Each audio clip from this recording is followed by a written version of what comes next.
जदि राजनीति गोटे चाकरी ताहले योग्यता कौन पाए नुह एवं राजनीति जदि गोटे सेवा ताहले वेतन कौन पाए।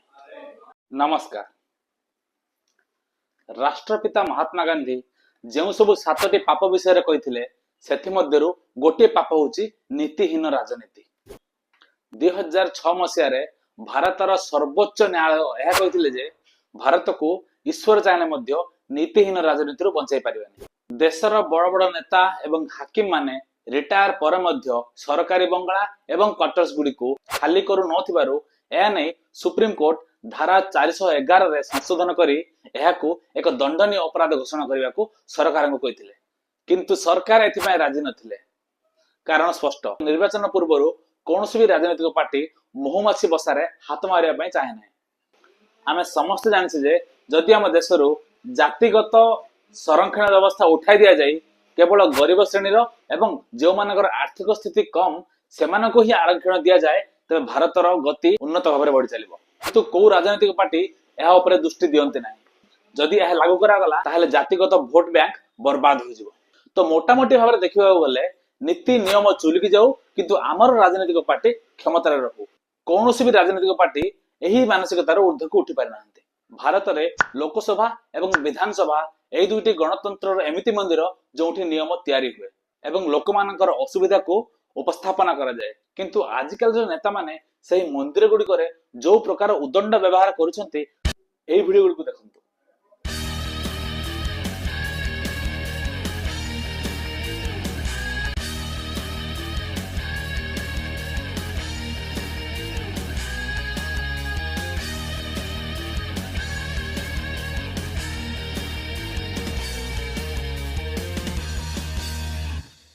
देखि कौन भावुचंते ताहा जदि अन्य देशर लोक माने देखंते ताले निश्चय से भारतर गणतंत्र को कौन सी यात्रा पार्टी, ऑपेरा पार्टी किंबा कौन सी बड़ सर्कस दल बोली भाबे। आम नेता मानकर घन घन दल बदलाइबा गुण को देखिले रंग बदलुवा एनडीओ भी लज्जार मुह तलू करदो।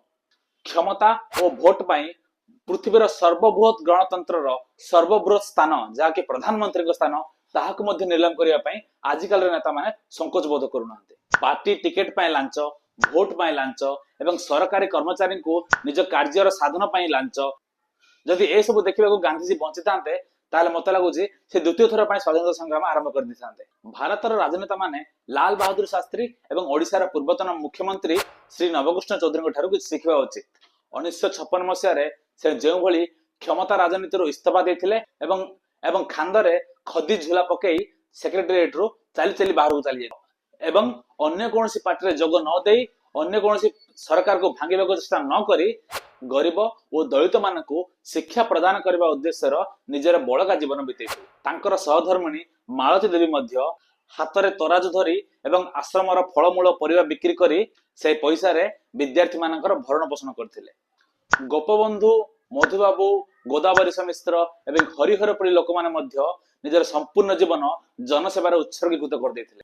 सेपरि भाव में आचार्य विनोबा भावे तांकर मत थिला जे भूमिदान, ग्रामदान, जीवन दान एवं जय जगत।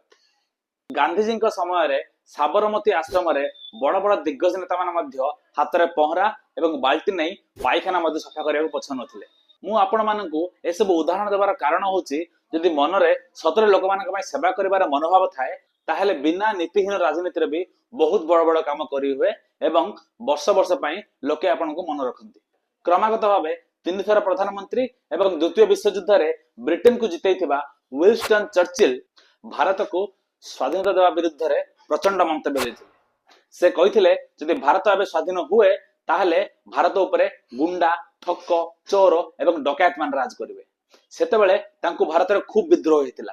अवश्य पर तांको उत्तराधिकारी अटलिंग द्वारा भारत स्वाधीन हो जाइथिला। हेले आज आम नेता मानकर राजनीति को देखि विंस्टन चर्चिल कबर मध्य रही हसुथुबे।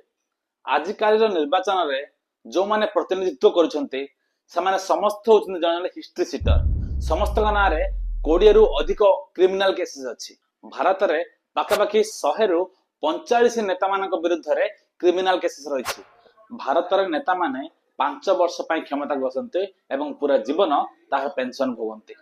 इलेक्शन लड़िबा पय कोनसे सठिक नियम नथिबारु चोर, ठक, बेकारिया एमिति कि जेल रे थिले मध्य आपण इलेक्शन लड़ी परिबे। आउ जो देश रे जने आसामी केस लड़े एवं जीति देश को शासन करे से देशर कौन हम आपण भावी पारे। किछि बुद्धिजीवी कहते राजनेता मान पाखे शिक्षागत योग्यता नथिले मध्य चलिबो, कारण आईएएस ऑफिसर माने सब नियम बनाती एवं एक योजनाबद्ध भाव अनुकरण करती। मोर ये गोटे प्रश्न, जदि आईएएस ऑफिसर माने सब काम करने नियम करने ताहले राजनेता माने कौन पे अछंती? कौन विधानसभा और लोकसभा बाड़ा बाड़ी होगा? राजनेता माने राजनीतिर अवसर नवा पर मध्य तांको पुओ माननकु राजनीति को आनी निज दुर्नीतिर साम्राज्य बजाय रखिसंती। ईश्वर चंद्र विद्यासागर से पश्चिमबंग आज पलटि बांग्लादेशी एवं रोहिंग्या मुस्लिम मानकर आड्डा स्थल। ऋषि कश्यपंकर भूमि काश्मीर आज पलटि आतंकवादी मानकर स्वर्ग। किंतु शुभ खबर यह जे आजिकाली भारतर युवक माने सचेतन हेलेनी। देश में नीतिहीन राजनीति विरुद्ध रे स्वर दिन को दिन बढ़िबार लागिछि। इंडियन इंस्टीट्यूट ऑफ मैनेजमेंट रो प्रोफेसर मानक द्वारा गठित गणतांत्रिक संस्कार संघ बा डेमोक्रेटिक रिफॉर्म कमिशन ताहार कठिन परिश्रम फल आज डेमोक्रेटिक रिफॉर्म कमिशन रो परिश्रम फल ही एही नियम आज लागू हो पारिला जे भोट पूर्व प्रत्येक प्रार्थी को निज निजर समस्त स्थावर एवं अस्थापर संपत्तिर तालिका देवा पड़िबो एवं एहा सहित निजर शिक्षागत योग्यता एवं निज नारे थिबा समस्त क्रिमिनल रेकॉर्ड को शो करिया पड़िबो। एवं एही नियम 2018 रे अपग्रेड होई एहा कुआ गला जे स्थावर एवं अस्थावर संपत्तिर तालिका यथेष्ट नुहे, एहा सहित से संपत्ति से माने कोठू आनिले ताहा भी तार सोर्स भी देवा पड़िबो। अवश्य एहा विरुद्ध रे किछि राजनीतिक दल मिलीमिशी एहा पर गोटे ऑर्डिनेंस आनिथिले, किंतु सुप्रीम कोर्ट रे एहा खारिज हो जायतिला। जेमिति भाई भाई अलग रहले मध्य असुविधा समय मिसी जानती, ठीक से भाव में राजनैतिक पार्टी माने मध्य दरकार समय एका हो जाती एवं निर्वाचन टिके पूर्व पुणी जड़े अन्य जन विरुद्ध रे मंतव्य दियंती।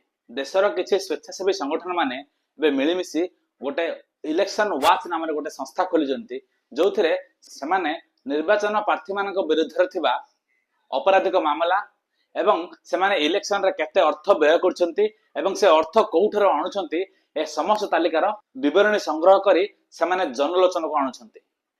एथिपाई RTI right to information act रो संपूर्ण व्यवहार करछंती। राजनेता मानक विरुद्ध रे अपराधिक केस एहा को नै सेमाने कहंती जे धारणा बंद डाकरा एवं रैली एगुडी कहूची गणतांत्रिक अधिकार एवं सेमाने कहउचंती एही अधिकार गुडिकर प्रयोग कला बेले पुलिस तांक नारे केस कर दिए एवं इलेक्शन समय रे एगुडी को केस भाबरे काउंट करी सेमानक नारे अपराधिक मामला अछि बोली देखाइ थाए। किंतु सत कथा आपण भी जानिछंती मु भी जानिछि, कोन से राजनीतिक पार्टी कर्मचारी मानक ऊपर केस करबा एते सहज होय न थाए। कारण आमे एपरि बहुत गुडे केस देखिछे जो थरे एमएलए किबा एमपी निजे सीधा जेल को आसी निज पार्टी लोक मानक फिटाई नै जानती। आमे देखिबा जने साधारण लोक हिसाब रे एहार समाधान कोन करि परिबा, केमिति नीतिहीन राजनीति ठारू दूरे होई परिबा। देखंतु राजनेता माने साधारणतः चारोटी जिनिस देखि सेमानंकु टिकेट दियंती। सेगुडी हला बाहुबल, धनबल एवं शस्त्र बल। चतुर्थ हला ए सब व्यवहार करी इलेक्शन जितिबार शक्ति।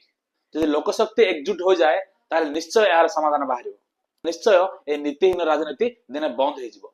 भारतीय जनता पार्टी श्री सुब्रमण्य स्वामी भले राजनेता माने निज पार्टी रे होतबा नीतिहीन कार्यगुड़िक विरुद्ध रे स्वर उत्तोलन करने को पछाउ नांती। एपटे निर्वाचन कमिशन मध्य प्रतिदिन नुआ नुआ नियम आनी राजनीतिक पार्टी मानक ऊपर अंकुश लगाउछि। एणु आगामी दिन मानकरे पूर्व अपेक्षा राजनीति अधिक निर्मल हेबार आशा संचार हेलानी। नीतिवान एवं सचोट लोक सक्रिय एवं सचेतन रहिले लोके नीतिवान नेता मानक पई गर्व अनुभव करिवे। एही दिगरे प्रथम पदक्षेप होई पारे नेता मानकर तामिल पाई नेतृत्व एवं नीति विद्यालय प्रतिष्ठा। जय हिंद।